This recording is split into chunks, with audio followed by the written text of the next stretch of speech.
Hello everyone. If you want to go to my free course, type henry-ward.co.uk into Google, then go to Henry Ward Trading, and then this here is my free course. Click on Start Today. If you want to go on to the webinars that I do every Sunday and every Wednesday, click on Trading Academy and then click on Start Today. So this is the Trading Academy.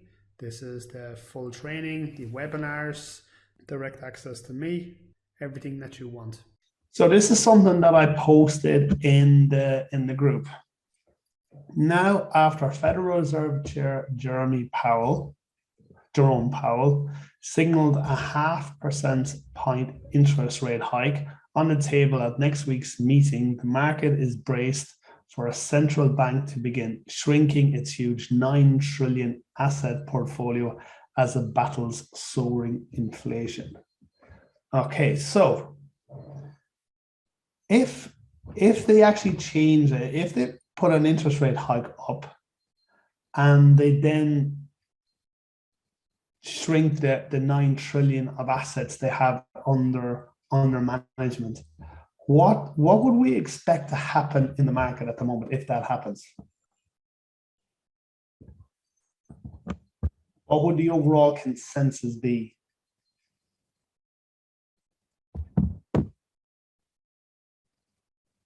Are we expecting the market to continue going up? Are we expecting the market to continue going down? Or would we expect the market to move sideways?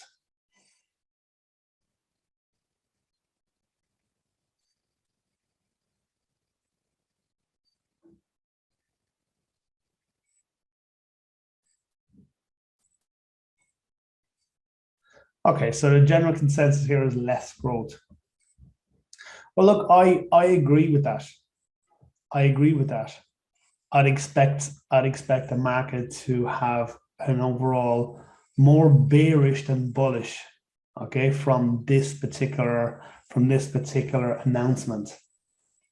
Okay, so what this announcement is doing is letting the market know that, look, we're probably going to make this negative. We're probably going to push the interest rates up higher again. We're going to stop buying up the stocks. Okay, so this is the market telling everyone that it's potentially going to drop. Okay, so the market is telling everyone that it's potentially going to drop. So what we have to do is we have to make sure that we understand that. Now, there's no guarantee that the market will, because the last interest rate hike that we had, the market had a massive jump since. Okay, so let's have a quick look. And then there's the consensus afterwards. Most people agree that the market is probably going to be a little more bearish. Now, it doesn't mean that it's going to happen now. It could happen over the next couple of days, over the next week, okay? So this is what happened the last time we had one of those, okay? It was back in this level again, and we actually had a jump. We had a jump the last time we actually had one of the interest rate hikes that was announced, okay? So we would expect more downside in this, but that could happen today. It could happen tomorrow, but it's most likely to happen on the day of the announcement or just before the announcements, okay? So we generally get the big bounce on the day of the announcement because people are going, well, will he, won't he, will he, won't, even though they've just said that that's what they will do. They don't want to spook the market. That's the last thing anyone wants at the minute, is to spook the market. That's absolutely not at all going to happen. So what we have here now is we're back to technical analysis as we have a flow here. 1, 2, 3, 4, 5 touches. Now, do we expect a bounce here? Or have we already had the bounce? Have we already had the bounce? Okay, well, that's a question sort of that we it's quite hard to answer. We had this momentum to the upside, which we're thought, okay, cool, this is now potentially the beginning of the next bull run. and it is literally what dropped 110% of this move. Okay, so it's still telling us there's more sellers in the market here than buyers. Now, one of the big factors at this particular point is what? What's one of the big factors at the moment now? Can anyone tell me?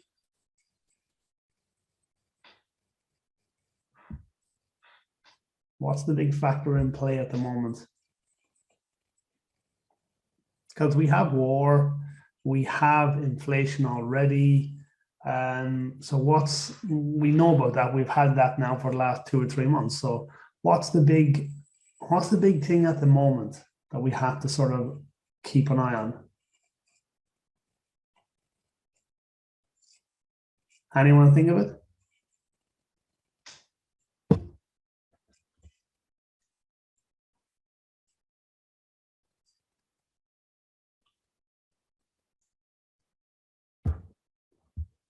Nope. We've already had inflation. We've already had war.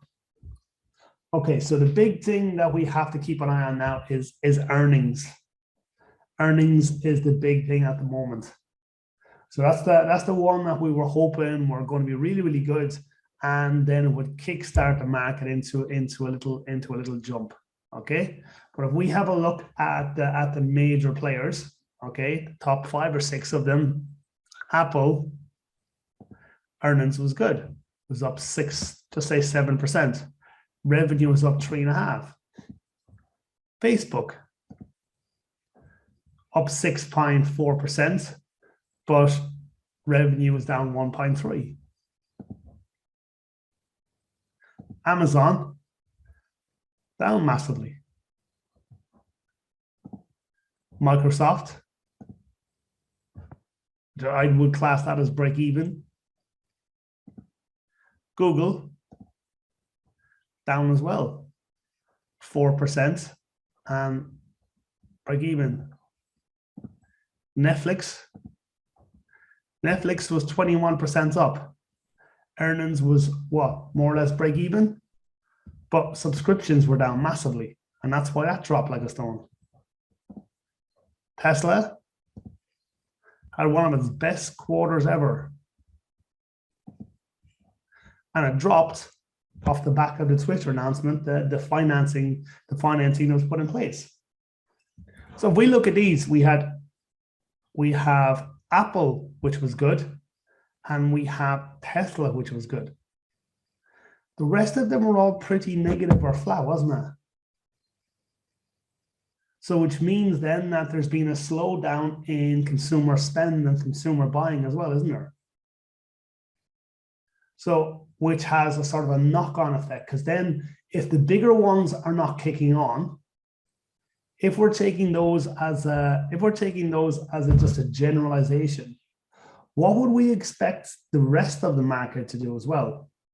Be similar, wouldn't it? Be similar. What, 20% of the companies will be above average, and the rest of the companies will be about break even or slightly down. And that's just taking this as a general rule, as a sort of a snippet, because these are the big boys. These are the ones that drive the market, and they haven't come out massively in favor of us, has it? So if the big boys, the big 6 or 7, one of them is profitable, the rest of them are slightly down or break even, is that a good thing for the next quarter? On top of war, on top of inflation, on top of the interest rates being changed, and on top of the selling off of the 9 trillion in assets that they bought.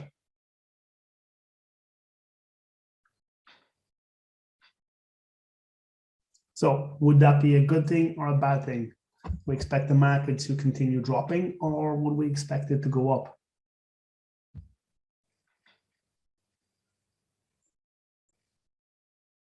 When we add all that up together. When we add that all together, it looks pretty gloomy, doesn't it? This is not one of these webinars that's going to, oh, come on, let's start buying everything up at the minute. No, we would expect a little more downside on this. We expect a little more downside.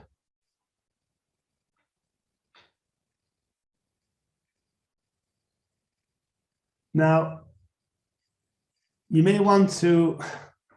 This is my outlook on the market. But if we go to this guy, we go to this guy. Did anyone see his? Did anyone see their earnings report? Anyone see what? Did anyone see what they announced and what Warren Buffett was doing?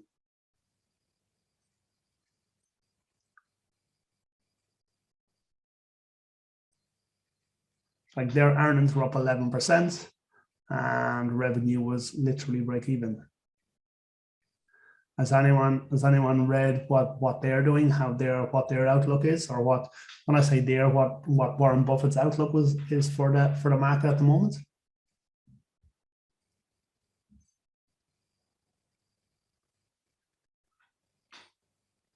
So what they have done now is they have bought up a huge amount of stocks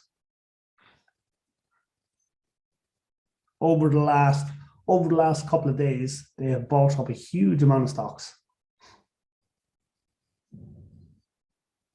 It's their first installment into buying an awful lot of stocks back up.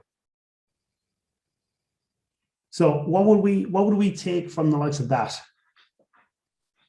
That Warren Buffett's going mad?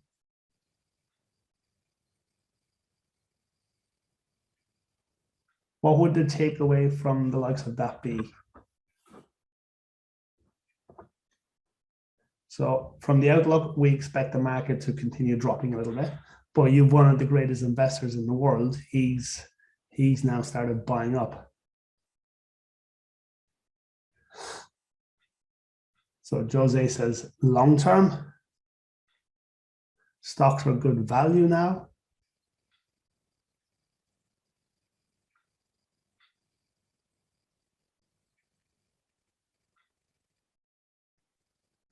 Okay, so both of those are. Does he think most of the bad things are priced in? See, the thing with Warren Buffett is that he's never one for the short term. Never one for short term. He's always someone who is a long-term trader. And the idea is he's looking at this as a great way to jump in on these stocks that have historically done well and then continue to do well. Absolutely. So his ones are a hold for the next 10 years. So his whole thing is buy good companies, buy companies that are making money, buy companies that are consistently returning. Likes of the Coca-Colas of the world. Okay, so they're the companies that he sort of buys, the likes of the Apples, that they should be able to ride this out and in the next 3, 4, 5 years make higher highs. Probably much sooner than that. So what he's doing is he's what I would say in a way dollar cost averaging, but it'll probably be on a quarterly basis. Or if the market hits rock bottom and we're all pretty happy that that's rock bottom, then he starts buying some more up again. But the idea is buy some now and let it drop further, then buy another lot again. Okay, so are stocks becoming into an area where they're good value? Absolutely yes. Absolutely yes. But the only difference is you have to hold on to your stocks. You have to hold on to them long term. You can't be just jumping in to make money today. Now, if you want to make money today, you look at shorting some of these stocks. Some of these stocks that are continue dropping, continue going. They're the type of companies that you're looking to invest in. So, what companies at the minute could be a good investment? Anyone give me something that could be a good investment at the minute?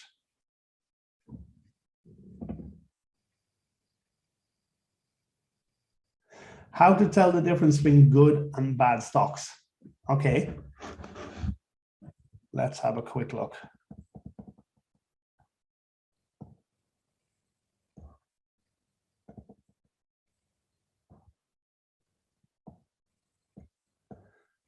So would you call this a good or a bad stock?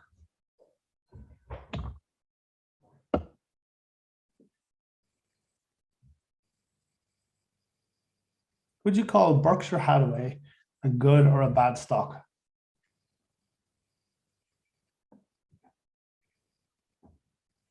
So we have Gasper said good, Joseph said good, Mark says good, Peter says bad, Carol says good, Eduardo says good. Okay. Now, if we look at this sort of in isolation and break this up a little bit. So if we break this up a little bit,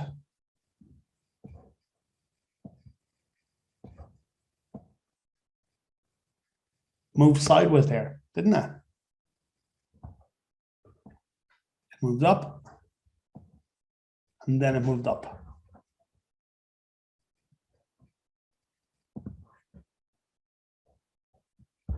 But for 3 years, it moved sideways. Then in 2020, it took off again. And previous to that, it took off. It was doing well. But also, another thing to look at is look at this.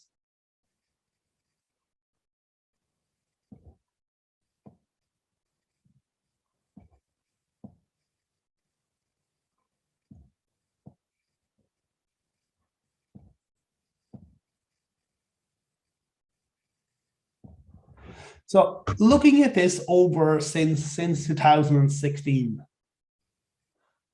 trend-wise, this is brilliant. Trend-wise, it's brilliant. Over the last 2 years. Since 2016, yes, you would have had 3 years of the sitting on it before it took off again. So my question to you guys is, would you have sat on it for this 3 years here?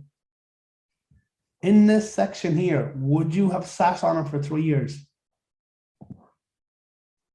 So you've got in here, you've got in here, you've got in here, you're making money. It's gone from 2,000 up to 3,000. So you're 100% up on your investment. Okay, you're 100% up in your investment, but you're 100% up, but you've had 1, 2, 3, 4, 5, 6, 7, 8. 8 minus earnings, but has gone up. It started to move sideways, and it's now gone down to there. So you're about 100% up at this point. Would you then jump out of this? You've had 1 good earnings at this point. Would you have jumped out of this stock, or would you have held on to it?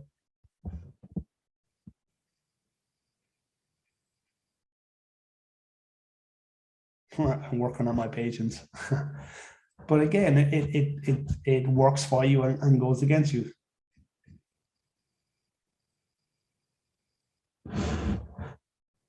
So again, you have to hold on to this for 3 years. It dropped down further. So now you're only down about 80%. You're only 80% up, not 100 anymore. And then it takes off. And now when you got in here at 200, it's now 400. And so you're 200 and so you're about 150% up. Sorry, that would have been 50% return, and then dropped down to about 40, and then it went up. So you have about a 150% return now on your investment. Okay, so looks pretty good over those 6 years, but 3 of them was moving sideways. So would we class this as a good stock or not? Yes or no? Overall, would this be classed as a good stock?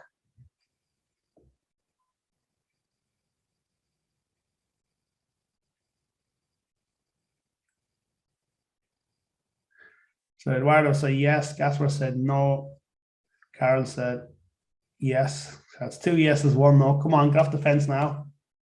Yes or no?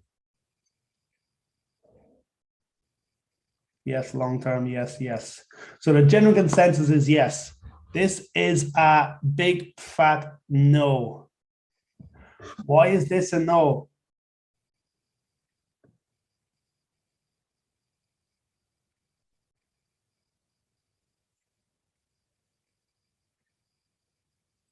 Absolutely, earnings. Look where this has gone on this bull run for the last 2 years. But look, out of the 2 years earnings, so 1, 2, 3, 4, 5, 6, 7, 8, 9, 10. 1, 2, 3, 4, 5 of them. 50% of them have been negative.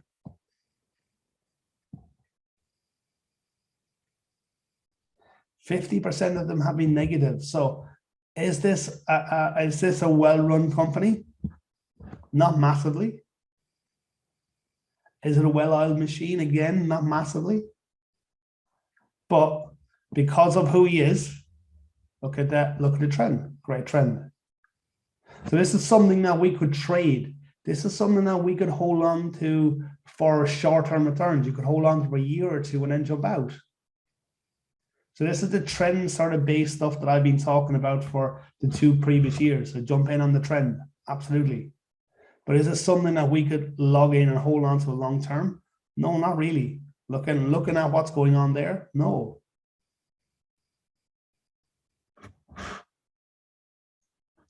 So I'll clear all those drawings. So someone said then Apple should be one of the ones that are long-term investments. Well, if it's good enough for the likes of Warren Buffett, it's good enough for you.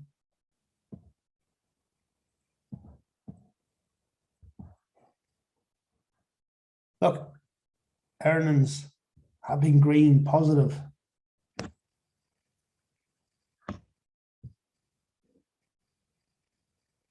Nothing morbid, but the guys aren't spring chickens. If they pass away, but it'll be all passed on to the company, the shareholders, whoever the shareholders of the company are at the time. So they will just continue with it. But again, look at the likes of this one. We now have something that's trending well. It's trending well, but look, earnings after earnings are good. Okay, these are the types of companies that are well-run, good companies.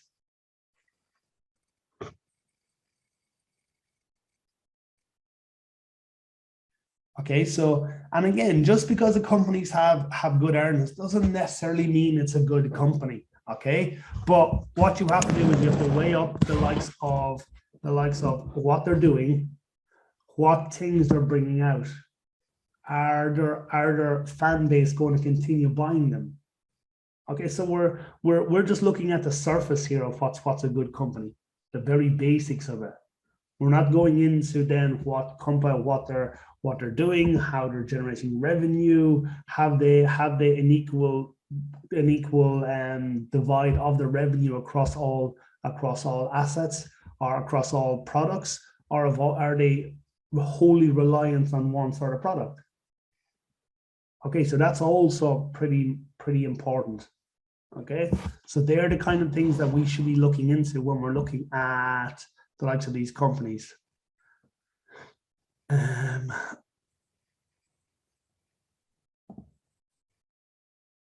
Again, likes of this one, Accenture. I've said it to you guys before. I'll say it to you guys again. Same 2006. Look, 2 bad earnings. They're the types of companies that we are looking at long term that should sustain should continue growing even with what's going on. Okay, but I did ask you a question. What companies do you think, before I got asked that question, what companies do you think would be decent investments at the moment? And I don't mean long term. I don't mean long term. I mean short term stuff that we could get in, potentially make a bit of money, then get out. Okay. I mean short term, as in the next quarter. Eduardo said the energy sector. Potentially yes. Potentially yes. Anything a little more precise?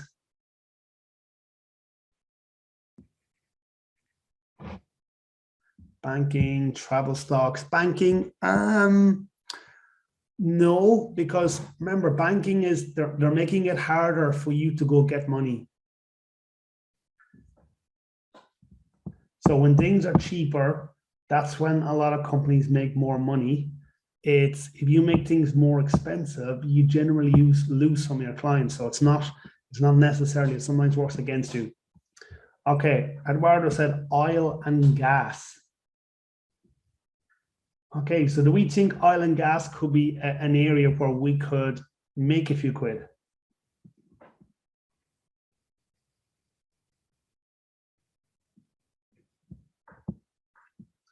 By shorting, yes. Tyson, I'm actually of the opposite mind on this.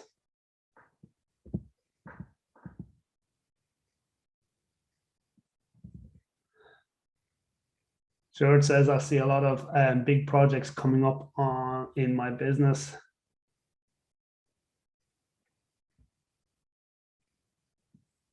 Don't touch gas at the minute. Okay, so if we pop in Royal Dutch Shell here.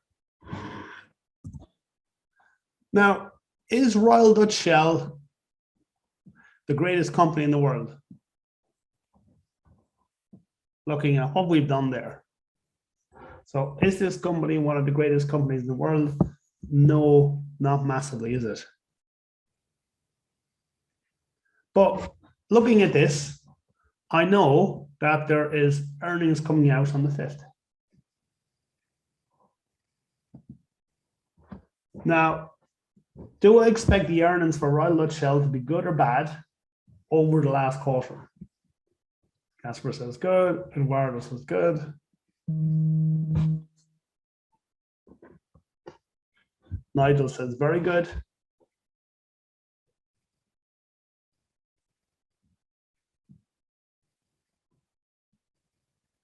Yeah. Shane says bad because we're leaving Russia.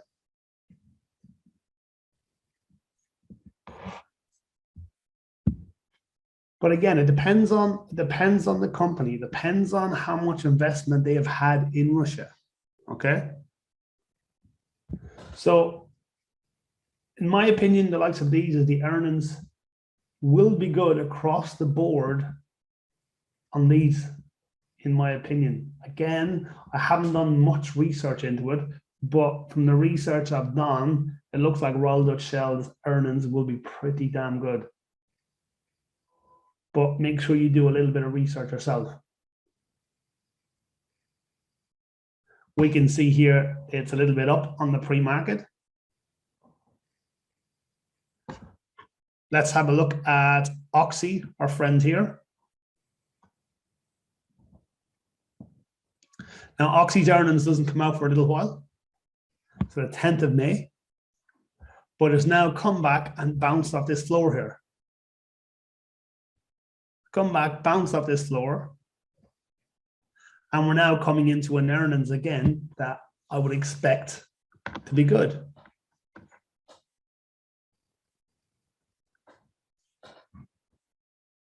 It's a matter of trying to pick one that or pick two that you think are good. So make sure you do a little bit of research. Make sure you're looking at what the analysts are saying. Now, if all analysts are expecting it to be up, then brilliant. You take a little bit of a calculated risk. If it's like, what were we looking at? The solar panel end phase. So some were saying it was going to come out on point, and others were saying it was going to come out down.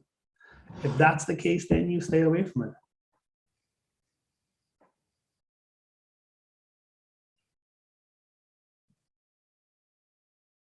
But again, oil is something here that has a potential over this quarter to have a little bit of a pump to the upside. So how many people do you think will have the same idea as we're talking about here?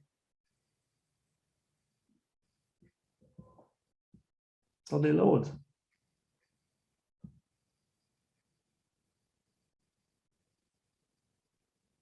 So again, I'm not talking about getting in and holding on to this for the next 6 months or a year. I'm actually opening this for a couple of weeks, couple of months.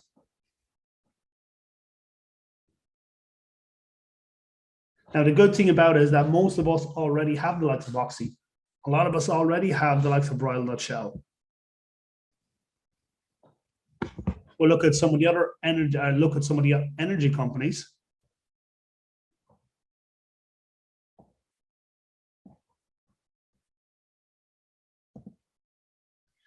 This earnings are coming out as well. Is this an energy company? PDX, Natural Resources.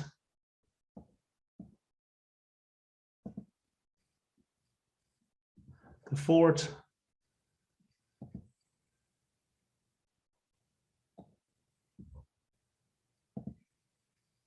the third,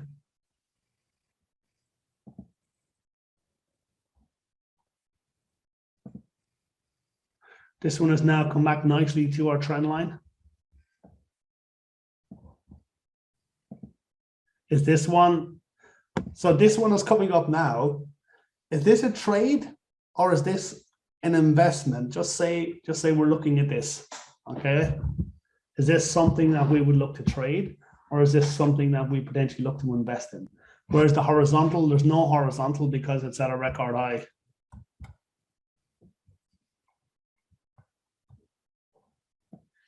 You could very softly put one in here.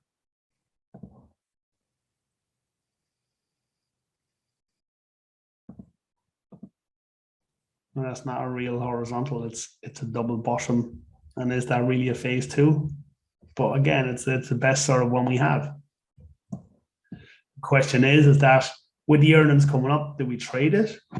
Or do we hold on to it? Do we buy the underlying asset? And these are questions you have to sort of come up with. If you do a bit of research here on, I'm a person, and you're quite happy that their revenue across the board should be good, couldn't this be a potential buy? Where do you put your stop loss? You want to put your stop loss in a place where you don't want to be triggered out. So you might give it a little bit extra on the bottom. But these are all questions sort of where we need to be asking ourselves. And again, they're all sort of short-term trades rather than long-term investments. Did anyone jump out of the likes of the Oxys of the world since we jumped into it? When did we jump into Oxy? About 2 years ago. Now I closed some of the positions. Yes, I closed about 50% of the positions I had on it back about a year ago. I think it was about 100% up, and now something like 300% up, which is massively annoying. But I've no actual skin in the game in Oxy. It's all anything. Even if it goes bust in the morning, I've made profit in Oxy. Okay, so there are little things. Now, someone said about solar energy, about wind power, renewable energies. And again, yes, renewable energies could be in a great point at the moment. But the problem is that we had a little bit of a trend, and then the sort of earnings wasn't as good as sort of people expected, or well, the actual earnings were better than expected, but people didn't jump on this like one would have expected. Okay, earnings is up 15%, revenue was up 2%. Would have expected this to have a pretty big jump to the upside, and it didn't. The market continued to drop, and it actually came back down to this double bottom, even though their earnings were pretty good. And if we look at this as a company,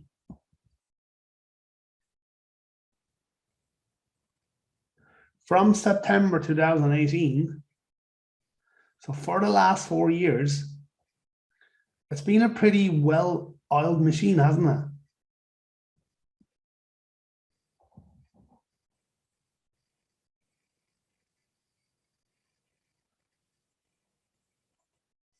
It's a pretty well-oiled machine, whereas Solar's Edge hasn't been.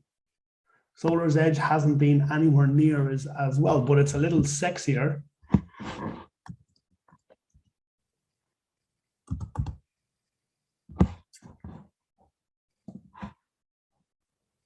But it's a little sexier. But again, if we look at it in the sense of a well-run machine, it's a total opposite. It's a total opposite to solar's to Enphase, isn't it? So if you're jumping into a solar company, which of the two would you jump into? Solar's edge or Enphase?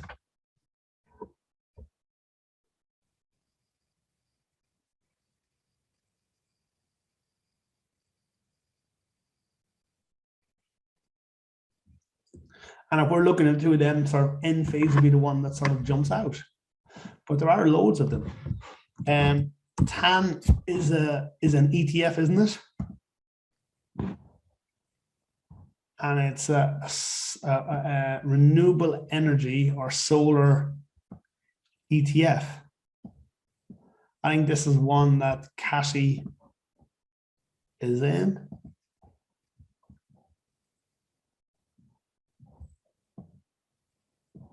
So if you're someone who is quite bullish on the likes of solar energy, you think over the next 4 or 5 years it's going to take off, and you think renewable energy is the way forward, this could be a very simple way of jumping into it, couldn't you? You have solar energy there, is now down at 60. It was up at 120, so there's a 100% return to the upside on the likes of this.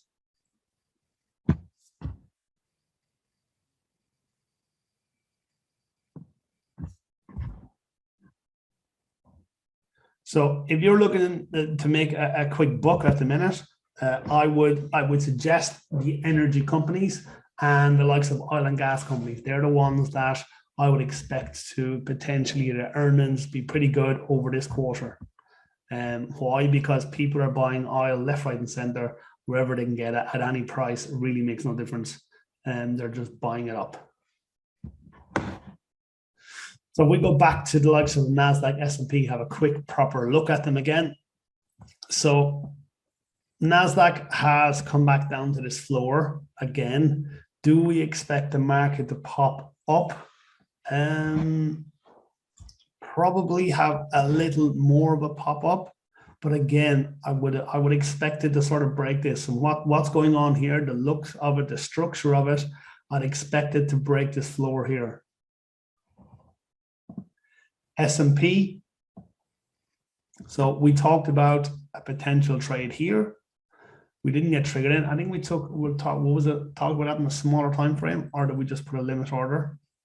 No, we took it on the smaller time frame, was it? Yes, we took it on a smaller time frame. We had our level below here, but we didn't get triggered in. So if we move up to the bigger time frame. So question then is there.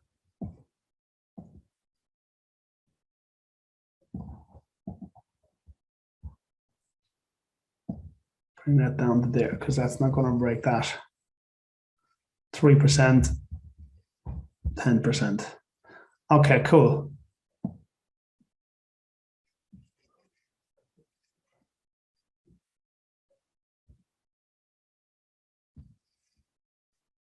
There's a 3-to-1. Okay, so do we think that's a trade? That's a buy there off that level. We were pretty decent horizontal level there. 1, 2, 3, 4, 5, 6, 7 touches. We think that trade is valid there. Would we be taking that along at that particular point? Do we think that level, that area there?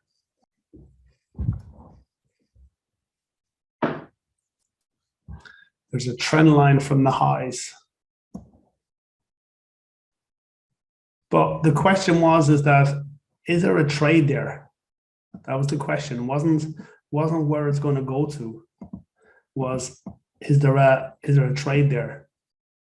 Are we confident enough that it's going to pop to the upside? And for me, I expect a bounce, but to what end? I think there's more sellers in the market than buyers. So for me, no, this is the risk to reward is not there. So is there a trade? Yes, there is. Is it one that I would take? No, not for me. I don't see enough risk to reward here. I see more downside than upside in it.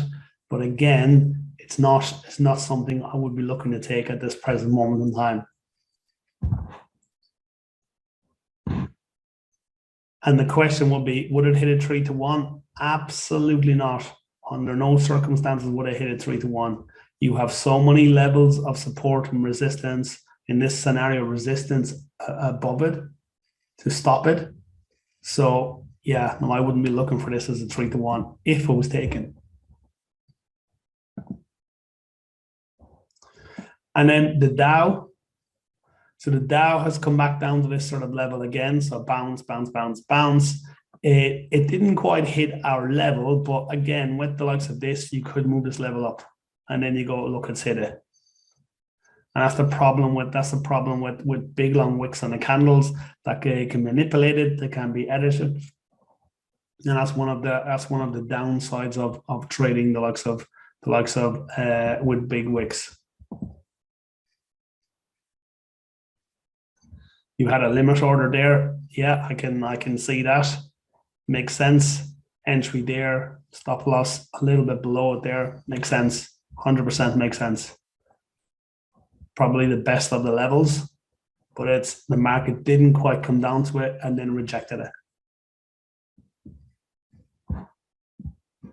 If the market rejected it, I would expect it to sort of hit this level here and then come back down.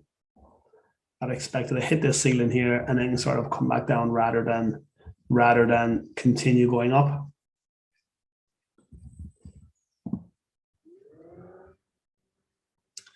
German DAX. So we talk about this potential trade here as a short, and we'd be triggered into this if we took it, and we would be slightly down at the present moment. Did anyone take this short? So we have that in play as well. So we have the bigger trend line there as well.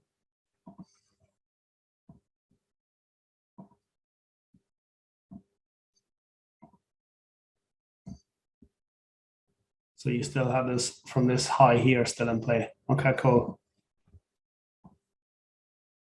Again, looks like there's more downside in this than upside, but it will depend. It will depend on what's happening in the US market. It will have a pretty big kick on or knock on effect here on this. But if we're looking at this, expect more downside on this than upside. The CAC, for me, sort of stay away from it. It's not a buy here in this particular scenario. I want it to come down or pop back up and hit this purple level. Then I'll be looking to potentially short it.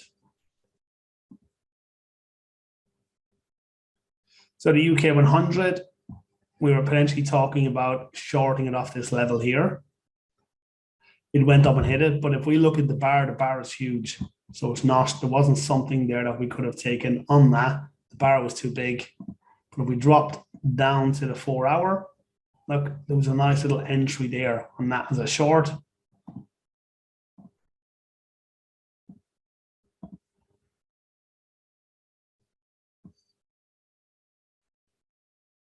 The idea is to get out before this floor here.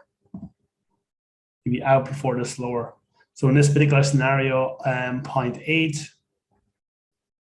So 2.5 to 1 on that particular one there. If you took it off that sort of trend line, go back to the daily, have a quick look at it again. Off that, a potential short on this. But again, they're things we're sort of looking at using what we have here, but they're all short-term trades. Earnings hasn't been great.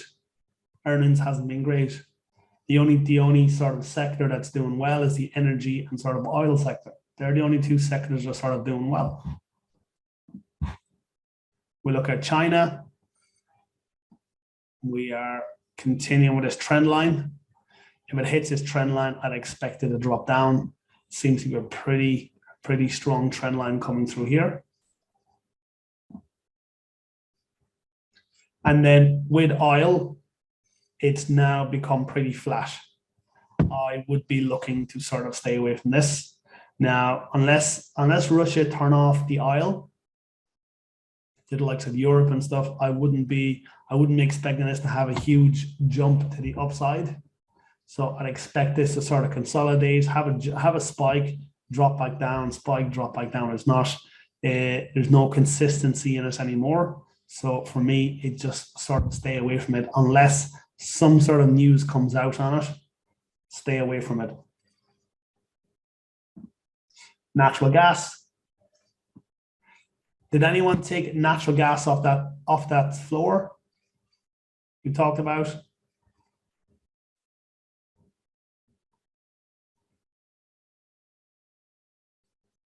Well done, anyone who did. We talked about two different options. It coming back to here and being a trade, or coming back to here and then potentially trading.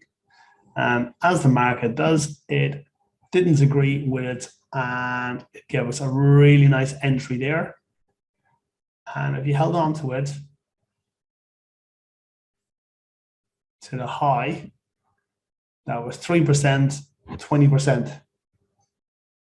So 6 3/4 to 1.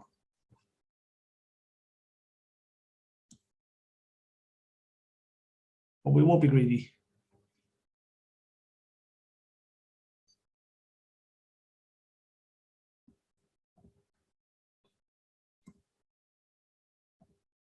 So well done, anyone who took that trade. Really, really nice trade. And we'll have a quick look at the likes of silver and gold while we're here.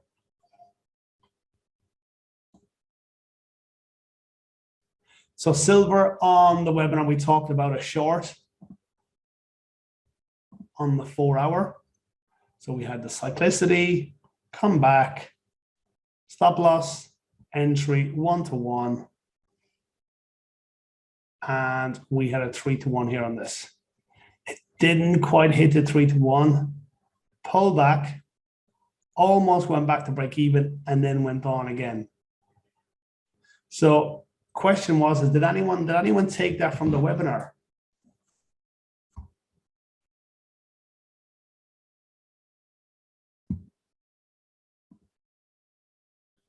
And did you take a 3 to 1 out of it, or did you close it early? Close it early. How early? What percentage did you get out of it?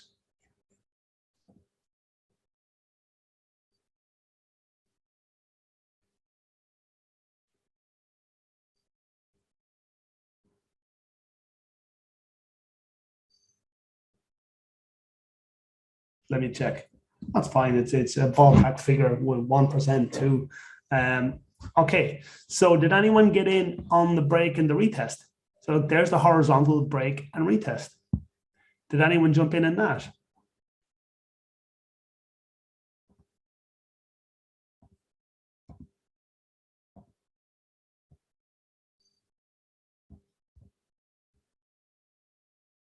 That is 1.3.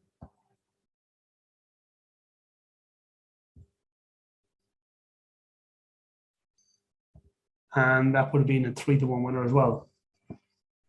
Did anyone take the break and retest?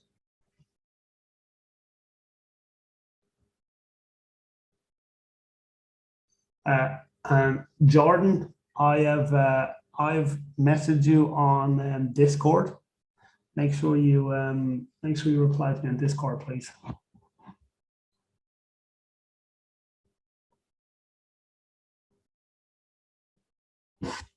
Okay, so I'm assuming that's a no then as well. Same with gold. We had an opportunity on gold. I'll look at the daily chart. So we talked about this on the smaller time frame. So we'll drop back down there and have a look. 4 hour. We talked about this. entry here, stop loss above it, came down, and that's the beauty there of having these levels in play, having these support and resistant areas. Okay, so that's where this level is from. Look, from there, that's support and resistance. So from that webinar we did on Tuesday, you would have had two winners, one on silver and one on gold. But the difference is that we had our entry here underneath this bar, but we put our stop loss above it, put our stop loss above the level there. So it means that we're hoping for a double top and then trigger out. Look what happens is there's 1, 2, 3 bars side by side, doesn't move, and then the next bar triggers us in. So the next bar triggers us in, comes down, and looks, it hits our profit here. Comes down, hits the floor, and completely rejects that floor. Now look, if you had a bigger target than this floor, you would have been triggered in, what, a 1.2 to 1 up, and then had a loss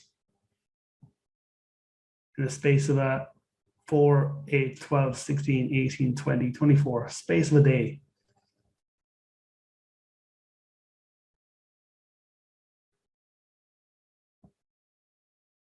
And then it gave us a really, really good short area again. Bounce and retest off that floor, off that ceiling. Did anyone take that short of that area? Both trades would have been profitable from Tuesday's webinar, the gold and the silver. The difference is you had to make sure you have your you had your take profit in the correct place on the likes of the gold one. Now, some people will call it lucky, some people will call it good. So it's you jump on whatever one that you want. But the idea is that the trade was valid. We had a clear target that we had to be inside. Our stop loss in an area, whereas the pullback on silver wasn't as big, and it continued going. So also then a little bit later on in the week, on the Tuesday, we talked about potentially this pullback, or I posted in the group one of them. We talked about this, could have even been Sunday. We talked about this pullback here and entry and stop loss. Did anyone take that bar there, or do you think that that was just too big?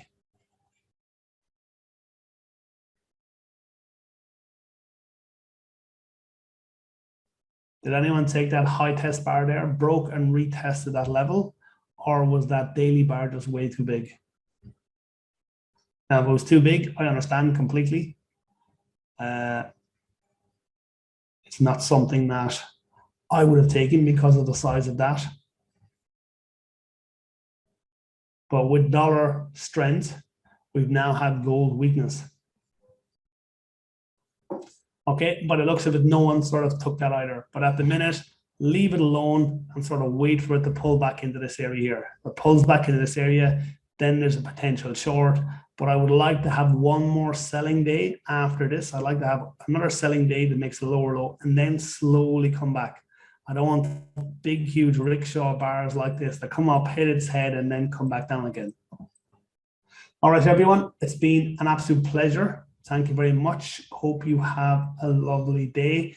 The link for next week will be going up on Discord again. It will be on sort of the YouTube channel. So if you're watching this on YouTube, just make sure you're clicking on the link. Everyone, it's been an absolute pleasure. Thank you very much. Hope you have a lovely evening, and I will speak to you all on the next webinar. Bye-bye.